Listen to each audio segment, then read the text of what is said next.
حلمك جننتني يا سالم غربلتني. تسلم. وانا منها مو سالم. اهلها يدرون والله العالم اني معاها ماني بظالم. اهلها يدرون والله العالم معاها مظلوم ماني بظالم. معاها مظلوم ماني بظالم. الزواج الناجح حب وتضحية وتفاني، كل طرف لازم يا جمعة يفهم الثاني. زوج وزوجة أهلا بكم أعزائي المشاهدين مرة أخرى. جمعية العطاء النسائية قدمت الكثير ولا زالت تقدم مع أنها في سنواتها الأولى. يسعدني أن تكون ضيفتي الدكتورة أحلام القطري، استشارية أمراض الدم بمستشفى الملك فهد التعليمي بالخبر ورئيسة جمعية العطاء النسائية. فأهلا وسهلا بك. أهلا دكتورة. أهلا بكم. دكتورة، يمكن الكثير لا يعلم ما هي جمعية العطاء النسائية. ما هي جمعية العطاء؟ جمعية العطاء النسائية هي أول جمعية نسائية إن شئت مستقلة نسائية بالكامل في محافظة القطيف. طبعا مطالبتنا بتأسيس جمعية نسائية يعود إلى أكثر من عقد، يعني من زمن أو عقد ونص من الزمن. نعم. ولكون الوقت الآن في انفراجات وفي دعم كبير للمرأة. نعم. من قبل حكومة خادم الحرمين الشريفين، قدمنا وجدنا فرصة مواتية فقدمنا من جديد كعضوات مؤسسات. كنا 34 عضو مؤسسة. نعم. وهم نواة السيدات اللي كانوا النواة تتكون من السيدات اللي في الأصل أيضا طالبوا من قبل. نعم. وتمت الموافقة عليها. هذا الكلام كان في رجب 1429 هجري. نعم، يعني من قبل سنتين تقريبا. من قبل سنتين تماما. نعم. إذا لماذا قررتوا أنتم يعني نخبة نساء المنطقة أن تكون لكم جمعية نسائية خاصة؟ ألا تكفي الجمعيات الخيرية الموجودة بالمنطقة أساسا؟ نحن وضعنا يعني حطينا قدامنا هدف وهو الأسرة. نعم. كان يعني محور شغلنا كله موجه للأسرة. رؤيتنا ورسالتنا موجهة أيضا أنه نرفع من مستوى المرأة والطفل على كافة الأصعدة. حلو. الحياتية، يعني من حياة اجتماعية صحية بيئية حتى مادية إن شئتي يعني. بس نعم. نعم. عموما نحن توجهنا تنموي بالدرجة ولا أكثر من أنه يكون مادي. نعم. فالمرأة أنا أعتقد أن المرأة لكونها نصف المجتمع لا زالت مهمشة. لا زالت حقوقها المدنية ما هي واضحة. نعم. وبما أنها تشكل طبعا عماد الأسرة وتربية الطفل وغيره، فهذا شيء احنا كان تركيزنا عليه بشكل قوي. نعم. الجمعيات الموجودة تركز بلا شك، تشكر على كل الجهود اللي قامت فيها عبر السنوات الطويلة هذه، إنما توجهها مختلف. نعم. ولذلك احنا ارتأينا انه تكون لنا جمعياتنا خاصة، جمعية نسائية خاصة ان المرأة تهتم بطبيعتها، تهتم بالدقائق يعني. نعم. بالتفاصيل. بالضبط. نعم. نعم. خلال السنتين اللي بدأتهم جمعية العطاء، ماذا قدمت للمرأة والطفل كما أسلفتي؟ طبعا سنتين في عمر جمعية بكل التزاماتها ومسؤولياتها، وقت قصير جدا يعني. نعم، ما زالت في ريعان الشباب، خلينا نقول بدايتها خطواتها الأولى. نعم، خطوات الطفولة. نعم. فأنا أقول إنه يعني سنتين، في خلال سنتين هذه دائما الأحلام هي اللي تطغى عليك. يعني حلمنا كبير، ما حققناه قد يكون بسيط لكنه متميز أعتقد. نعم. وإحنا زي ما قلت لك مركزين على الناحية التنموية، على الجانب التنموي في المجتمع لدعم التنمية المستدامة عن طريق تنمية مهارات المرأة، وعن طريق يعني توجيه الأطفال أيضا.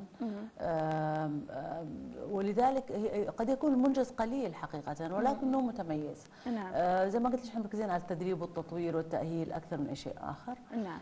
من ضمن مشاريعنا الآن وسيدشن قريبا مشروع رائد جدا، هو مشروع تحت مسمى من أجلكم. يعتمد على أيضا التوجه للأسر المحتاجة من أيتام من فقراء.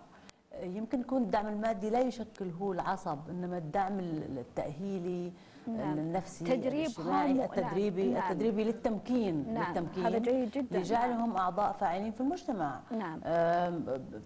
الانسان طاقه، وانا متاكده ان كل شخص فينا عنده طاقه ممكن توظيفها. بمعنى لا تعطيني سمكه بل علمني كيف اصطاد. نعم.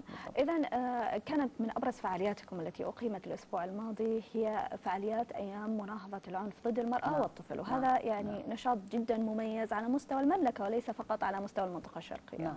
كيف تم الترتيب والتنسيق لهذا البرنامج أو لهذه الفعاليات بالتنسيق مع برنامج الأمان الأسري؟ حقيقة احنا عندنا طبعا لجنة أمان أسري. نعم. لجنة الأمان الأسري، واللجنة نشيطة جدا، وكنا نحاول نجسر العلاقة بيننا وبين برنامج الأمان الأسري لكونه رائد طبعا، وهو الذي طبعا يشرف على كل نعم. يعني هذا الجانب من التنمية المستدامة، أنا خليني أقول. فكنا في تواصل معهم، وكنا يعني حابين انهم يرعوا علينا برنامج بشكل ما.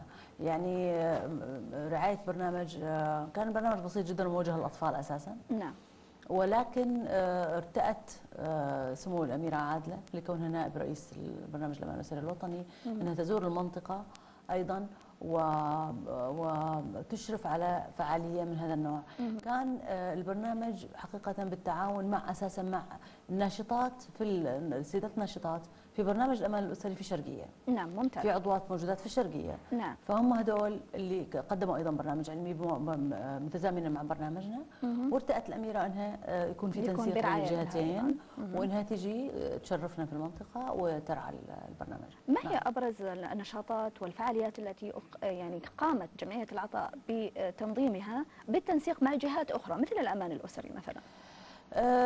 من جهات أخرى قد يكون احنا عندنا طبعا من أبرز نشاطاتنا، من أبرز فعالياتنا السابقة، وهذا احنا طبعا ناويين إن شاء الله سنويا هو رفع مستوى الوعي بالمشاكل البيئية. نعم. فكان عندنا طبعا اللي هو ملتقى البيئة أو مهرجان البيئة الأول والثاني، ومن أكبر الجهات الداعمة لنشاطنا في ما يتعلق طبعا برفع مستوى الوعي بالمشاكل البيئية والمحافظة عليها هي البلدية. ممتاز. بلدية القطيف، وأني يمكن من منبركم أقدر أقدم، يعني حابة أقدم شكر حقيقة إلى بلدية القطيف. كيف كان أثر يوم البيئة الذي تقيمونه سنويا على المجتمع؟